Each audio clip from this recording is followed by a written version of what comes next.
Hello, here is the third video in the Smart Car versus Maserati world. I don't know.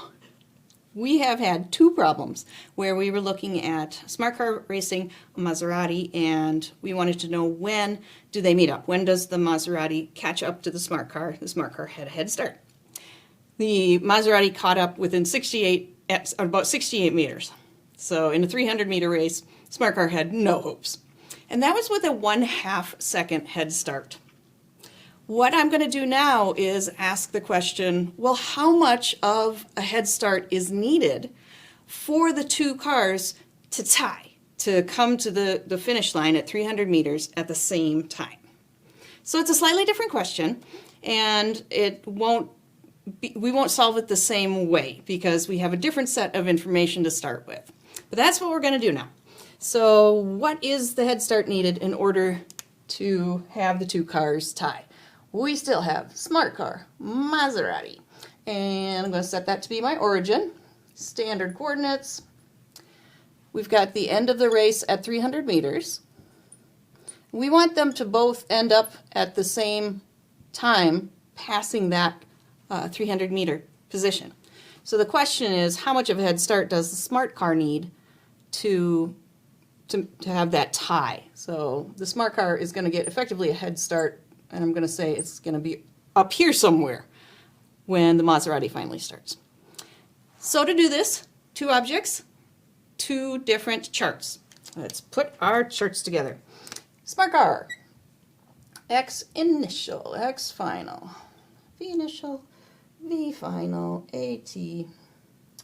And the acceleration for the Smart Car was 3 meters per second squared, and we had initial position, I'm going to set it here, and the V initial is there at rest.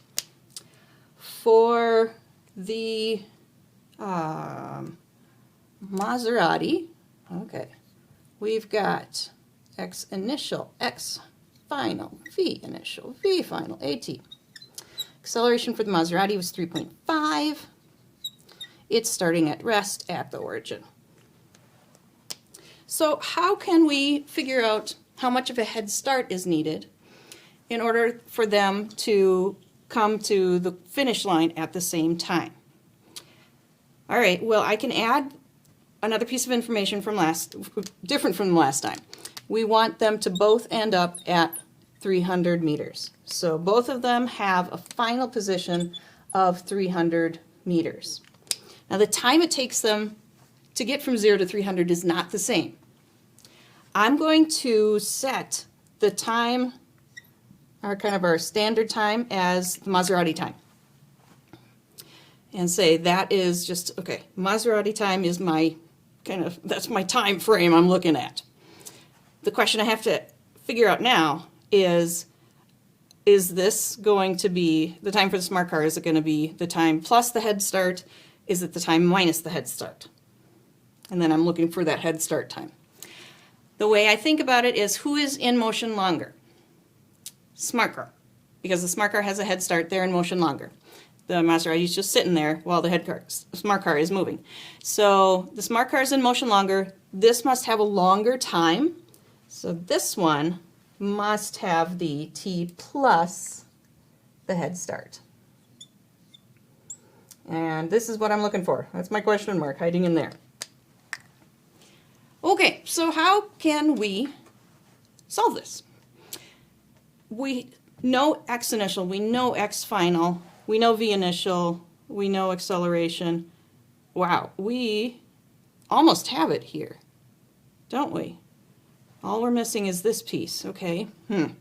Here, X initial, we know X initial, X final, V initial, A, and T. This doesn't have the head start in it, but looks like this, we have enough information to solve for the time it takes the Maserati to do the 300 meters. If we know that, once we get this time, we can pop it in here and solve for the Smart Car. Then we'll have only one unknown on the Smart Car side, which is the head start. So it's a slightly different way of solving this stuff. So I'm going to do the Maserati and say, what is the time it takes the Maserati to go from 0 to 300 meters? It looks like the long equation is probably going to be our best bet. initial t, and anything 0, yes, ha. 2 zeros. Well, that's easy, isn't it? X final equals 1/2 at squared. 2x final equals at squared. 2x final over a equals t squared. So my time for the Maserati is going to be square root of 2x final over acceleration. And that's going to be square root of 2 times 300 over 3.5. Don't forget to square root it. And what do we get? I got 13.1 seconds. Is that reasonable? Yeah, I would say that's reasonable. If it took, 1,000 seconds, no. If it took 1 second, no. So 13, I'm going to guess it's reasonable. Okay, what were we doing with that again? So we just solved for time. And now I can put that time into here because I said if this is t, this is the smart car is moving for t plus whatever our unknown head start is. So now that I know this, pop it in here, solve this for head start. All right, what are we going to do here? I'm going to use this exact same equation, the long one, but I don't have those. Oh, I do have zeros. Oh, I love it. I love it when there are lots of zeros. So this is a smart car. X initial is 0, V initial is 0. So now X final is 1/2 times the acceleration times, oops, I forgot my squared, naughty. Okay, X final is 300 equals 1/2 times the acceleration, which is 3.0 in this case. And now I got to be careful with my t. It's not just t squared, it's t plus head start. T plus head start squared. Okay, got it. I can figure out, because I know t, I can figure out what the head start is. So let's do 300 equals half of 3 is 1.5. And I'm going to, do I want to put the, I don't know if I want to do that yet. Yeah, let's put the number in for the time. So t was 13.1 seconds plus head start squared. Blah. 300, I'm going to bring that over.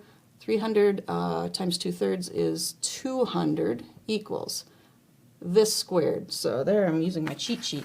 I don't want to do that one in my head.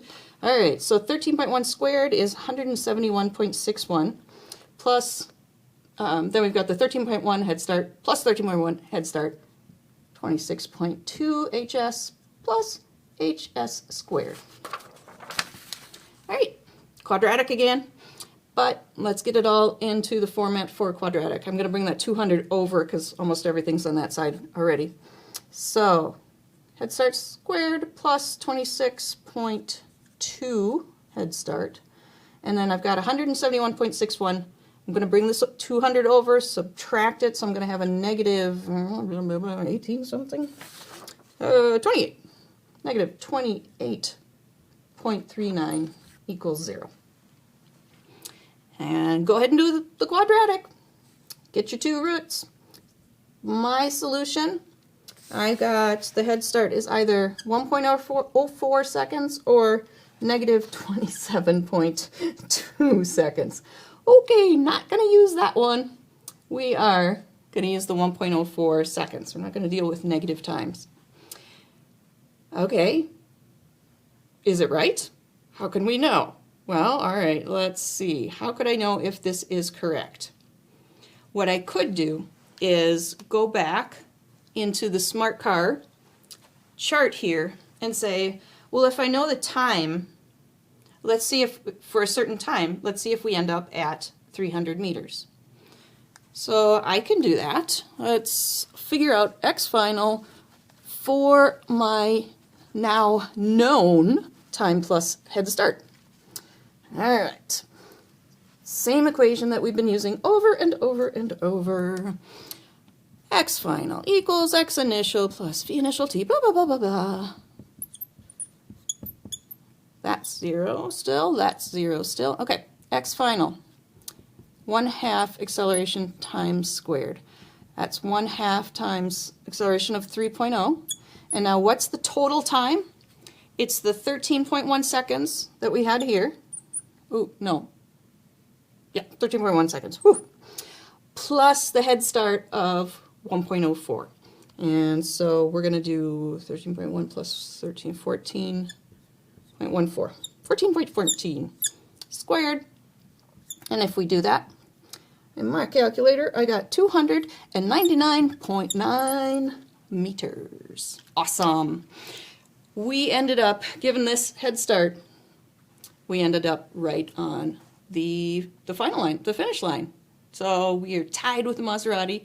It's interesting that it's only a 1 second head start. So out of 13 seconds for the Maserati to do the whole 300, with that, what looks like a slightly higher acceleration, it turns out that it's only a 1 second head start to do a tie. What we saw in the previous question was a half a second head start. The Maserati was passing the smart car at 68 meters. So apparently that head start's very important. And that is because it's accelerating. It's this acceleration that is so key to these problems.